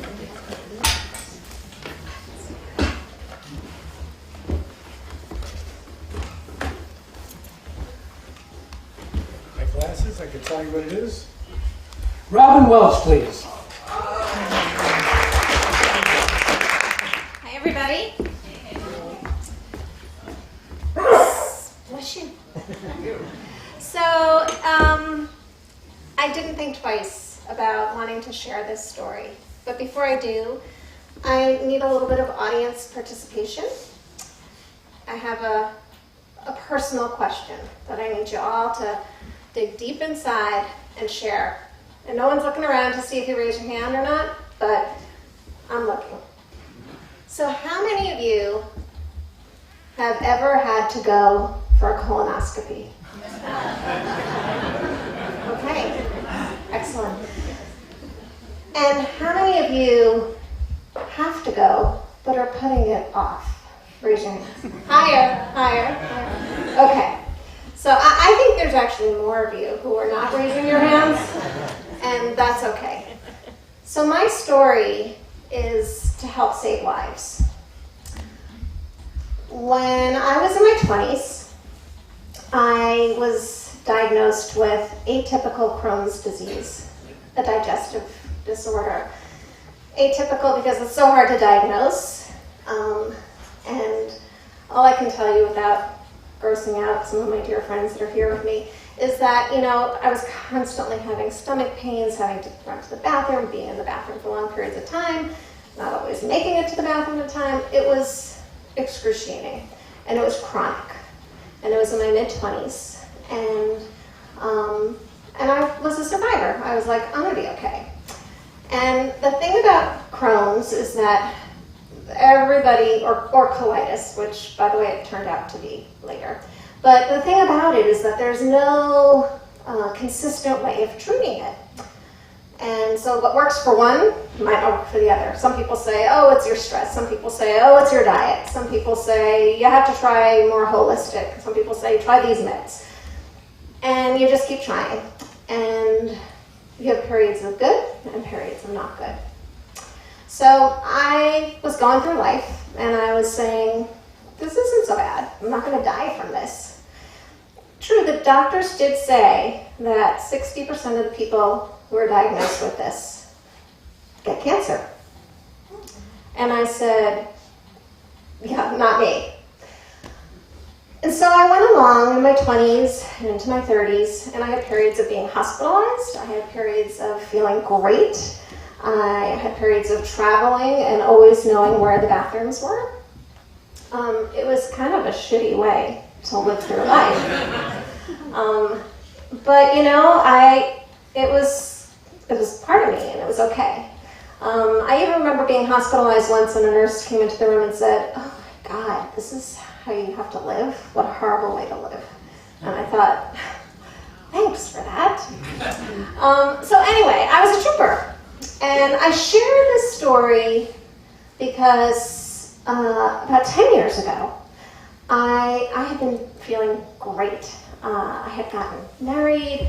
I had a little boy who was like 2.5, 3. I had another baby who was like just turning 1. And life was good. And my disease was under control. So here's where we talk about colonoscopies. I went for my routine colonoscopy, something you have to do every 2 to 3 years when you have an active disease like I did. And my doctor was like, okay, everything looks good. You know, took some biopsies, whatever, you know, we're good. And I said, great. And I wasn't an active disease. I was feeling pretty positive, going home to my new husband, my new babies. And a week later, she called me at my office. And she said, so your biopsies came back, and you have mild dysplasia. And I said, okay, what's that? And she said, it's like pre-cancer, but it's really mild. And I said, okay, what do we do? And she said, come back in like 6 months, and let's check it again. Sometimes it goes away. And I thought, I'll be back in 3 months. Because timing is everything. And this is my gift to you. I went back 3 months later, and they found severe. So it went from mild to severe. And that severe might have been there all along. In fact, there might have even been cancer there. Because when they take a little snip, you know, your colon is like 6 feet long.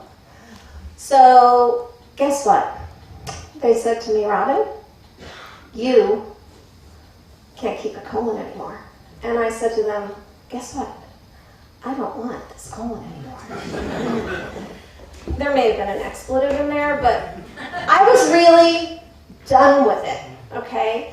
And, you know, earlier on in my career with Crohn's or colitis, I had been asked, like, would you consider surgery? Would you consider? And I was like, no, I don't need surgery. I'm never going to have cancer.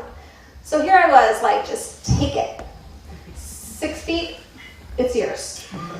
So it was not an easy operation. It's gotten easier. Recovery was tough, but I am a trooper. And I had 2 little boys who are now 11 and 14, and I wanted to be here to raise them. And I said, do whatever you gotta do, and whatever pain I endure, I just pray that there's no cancer, because we don't know. And also, we didn't know for sure if it was atypical Crohn's, which means it could affect any part of your digestive tract, which means you could end up getting a flare-up somewhere else in your digestive system. But I said, just take it. Well, P.S., it was ulcerative colitis. And the good news for me was, when they take out your colon and it's ulcerative colitis, the disease is gone. Yeah. And the other good news was that there was no cancer. They had said to me, if there was, I would have gone through chemo, and if it had spread, in fact, my surgeon said to me when I said, are you sure that there was no cancer? And he said, well, we would know in a few years if you developed liver cancer that there was cancer, because the cells would have traveled from the colon up to your liver, and yeah. And the nurse practitioner in the room with me and him looked at him and said, I can't believe you just said that to her. And I said, no, I need to know all of this. So, P.S., it's been 10 years. I'm good. I want you to be good. And I want you to take my story and share it with others, because getting that colonoscopy can save your life. Timing is everything.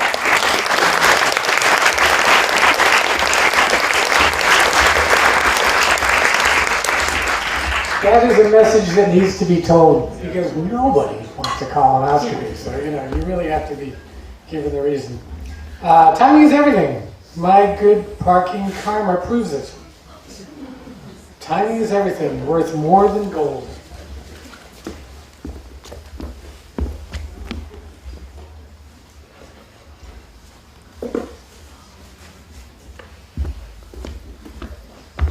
Oh, we got a tag team coming here. Can we get Megara and Brian to the stage?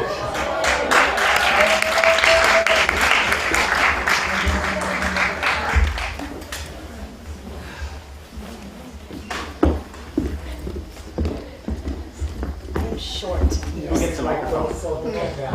Make him stoop. Yes.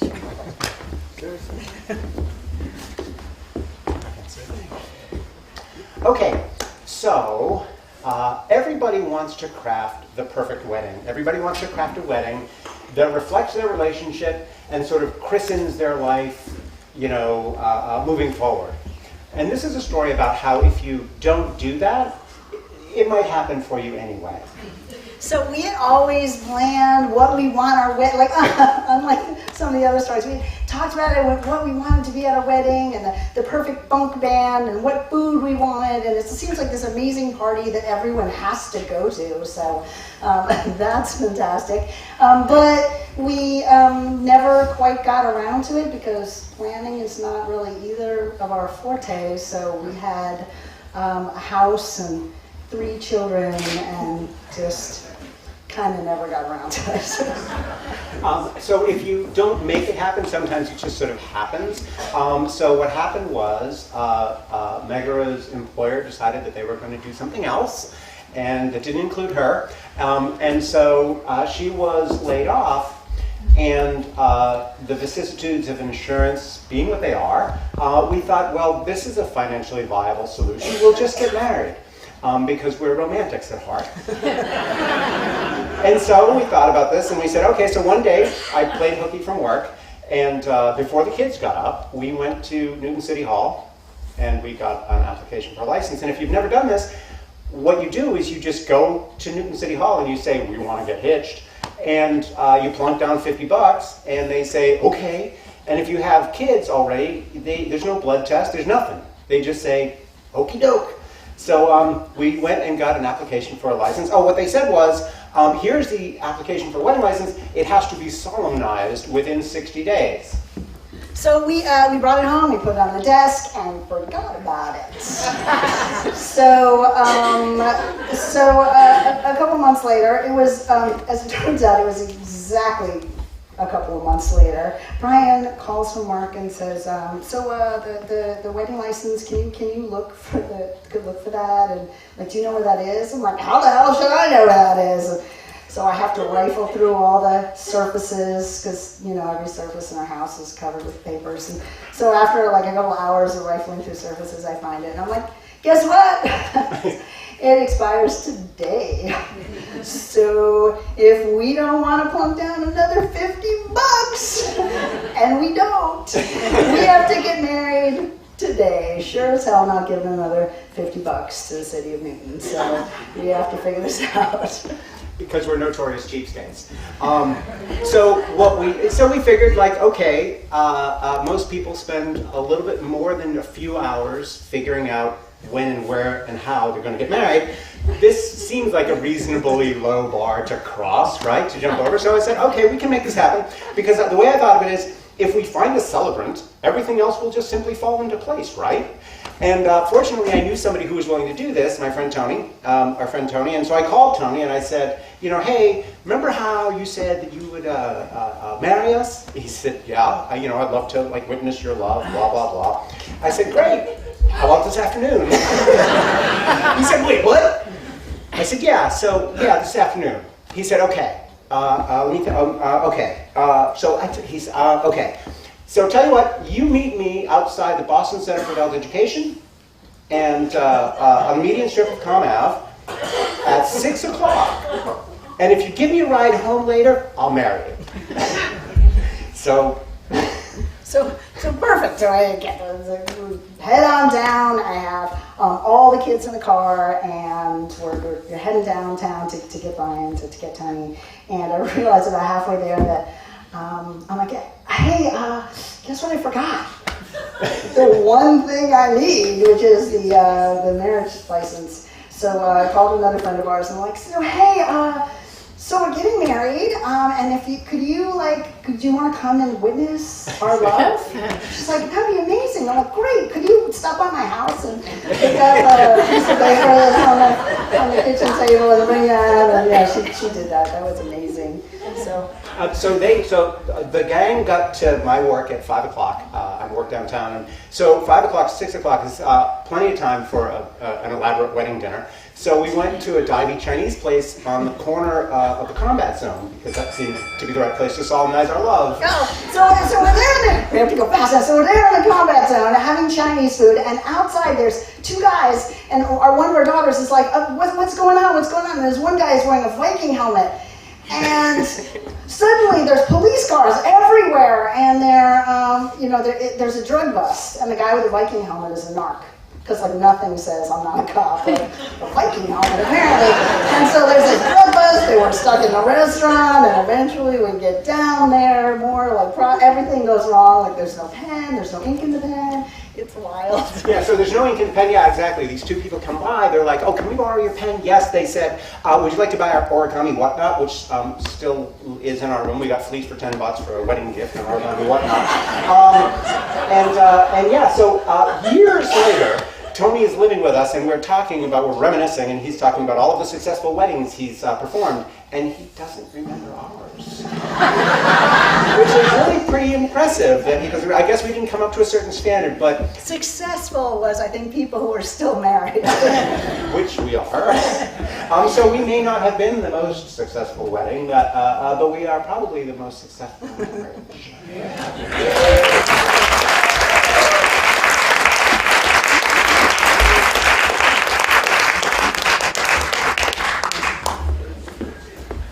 Well, we were married in Newton, 30 some odd years ago, and my wife went and got the wedding license at City Hall and came back and thought it was the funniest thing, because, I don't know if it's the same today, but she went to some, licensing office and said she wanted, a wedding license, and they gave her a form, and it was dog, wedding, fishing, or other.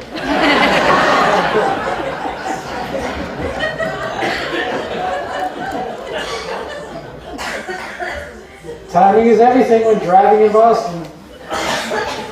Timing is everything when whether you're the coyote or the road runner. Ooh, I like that.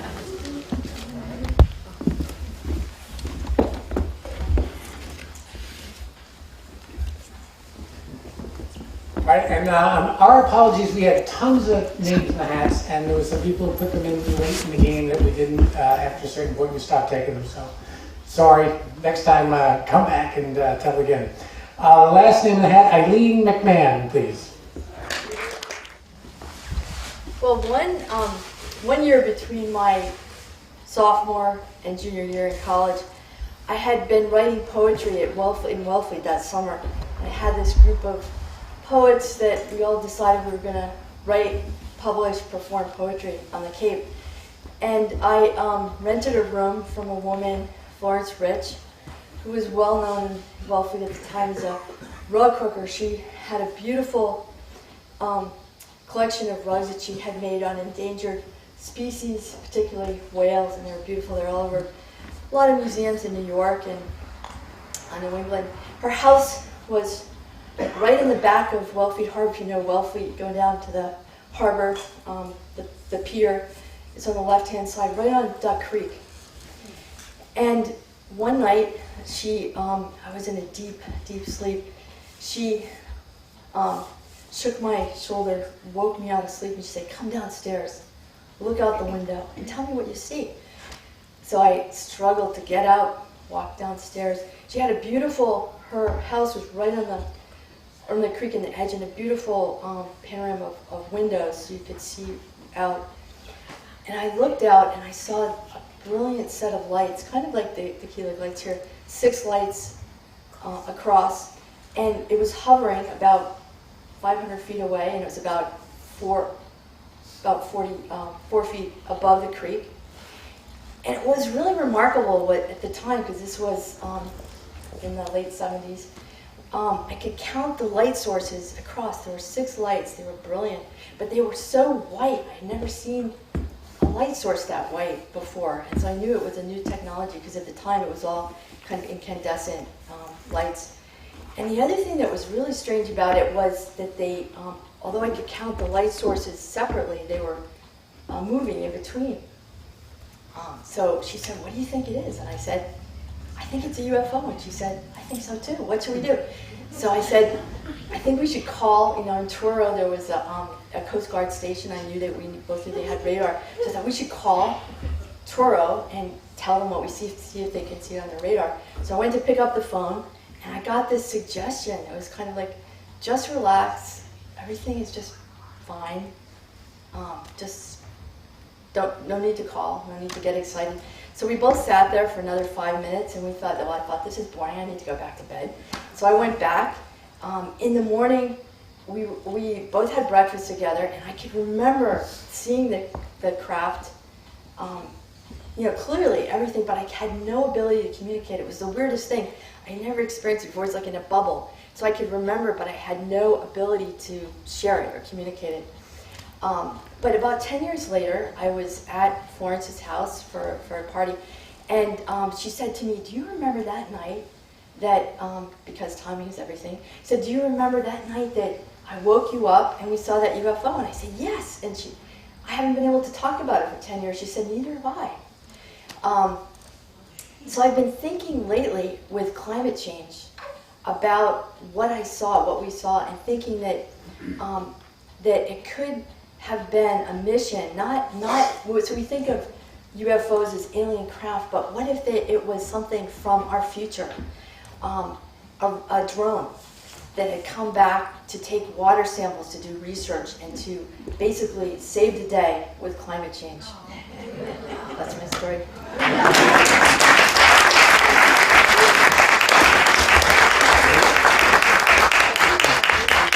Well, thank you, everybody. We're going to call it a night. Let me get all the storytellers up on the stage here. For those of you who bought tickets in advance, we have your email address. We'll badge you till the end of time. But if you bought your ticket at the door, get on our mailing list, and we'll let you know. Could we give it up for all the storytellers?